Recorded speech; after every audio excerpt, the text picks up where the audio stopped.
Israel tells army to prepare plans for Palestinians to voluntarily leave Gaza.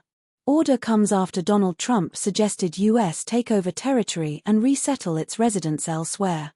Israel's defense minister has ordered the military to prepare plans to allow Palestinians who wish to leave Gaza to exit, after Donald Trump suggested the U.S. take over the territory and resettle its residents in other countries.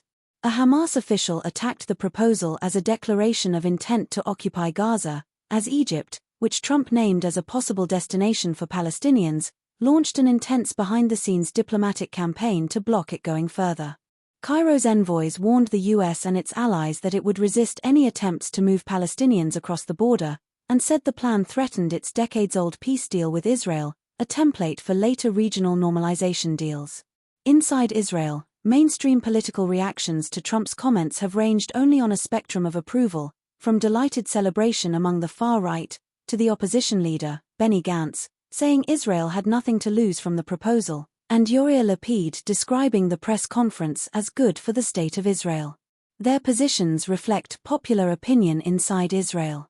8 out of 10 Jewish Israelis support Trump's call for the relocation of Palestinians from Gaza, although only half think it is a practical proposal, according to a poll by the Jewish People Policy Institute.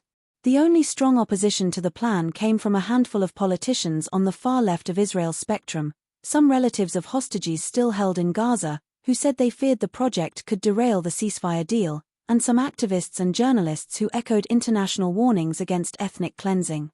If there were a true opposition in Israel, one with a conscience, a worldview, and even some sort of plan for the future, it would have raised a loud warning. Don't drink Trump's potion, Ger Megiddo wrote in a column for Haaretz. The idea of clearing an area of a specific ethnic group, even if it's a bitter and ruthless enemy, is a concept that Jews, especially the sons of Holocaust survivors like Lapid and Gantz, must never support, no matter the circumstances. The announcement by the defense minister, Israel Katz, of orders to the military to prepare air, sea, and land options for Palestinians to leave Gaza appeared more political than practical, even if any wanted to go, because no countries have offered to host them. The people of Gaza should have the right to freedom of movement and migration, Katz said in a statement on X, although it was clear the journeys would only be in one direction. Before the war, Israel's tight controls on movement in and out of Gaza made it difficult for Palestinians to travel internationally. Restrictions got even tighter after the conflict began, and after Israeli troops began operating near the Rafah crossing last May, it was impossible for Palestinians to leave. Trump's Gaza remarks are no surprise. Ethnic cleansing was always the plan. Awa Mardawi. Read more. An agreement to allow medical evacuations from Gaza was part of the ceasefire deal, and the first group of sick children left on Saturday, although 2 died before they could be taken out and others had become too sick to move. Trump's plan to turn Gaza into a Riviera of the Middle East caused international outrage, including a warning from the UN Secretary-General, Antonio Guterres, that it is essential to avoid any form of ethnic cleansing. Forced or coerced displacement is a crime against humanity, illegal under the Geneva Conventions, to which Israel and the US are signatories. In a post on Truth Social on Thursday, Trump said Israel would turn the Gaza Strip over to the US after the fighting ended and that no US soldiers would be needed there.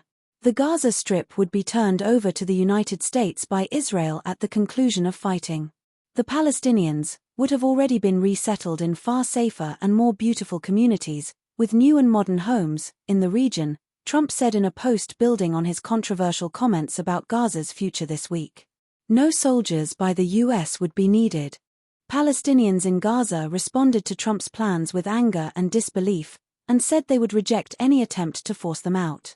Many have traumatic family memories of the Nakba, or catastrophe, of 1948, in which about 700,000 Palestinians fled or were expelled from their homes in the war surrounding Israel's creation, a history that means they are determined to resist further displacement. Katz also demanded that countries including Spain, Norway, and Ireland allow Palestinians from Gaza to enter their territory. Last year, the 3 countries formally recognized a Palestinian state, in a move aimed at supporting a 2-state solution. Their decision prompted fury in Israel, which ordered back its ambassadors and accused the countries of rewarding terrorism. Spain's foreign minister, José Manuel Albares, was quick to reject the demand. Palestinians who needed support, including urgent medical treatment, would be welcomed in Spain, but Gaza is the land of the people of Gaza, he said in a radio interview. It should be part of a future Palestinian state. Inside Israel, the far-right embraced Trump's comments as vindication of their long-term call for the expulsion of Palestinians from Gaza and for Jewish settlement. The legislator Lamor Sun Hamelech said Trump was hailed as original and creative for laying out plans that had led her party leader, Itamar Ben-Gvir, to be labeled fascist, extremist, delusional. In a radio interview, she described a vision of Jewish Israeli children playing in Gaza, Haaretz reported.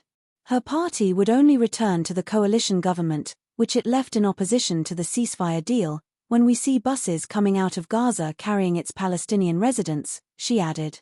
The conflict in the Middle East has destroyed countless lives, and the horrific scenes since the 7th of October, 2023 from Gaza and Israel have haunted millions around the world. Understanding what has happened, and what comes next, is more important than ever. With correspondents on the ground in the Middle East and reporters providing live updates around the clock, The Guardian is well placed to provide comprehensive, fact-checked reporting to help all of us make sense of events that have reshaped global politics.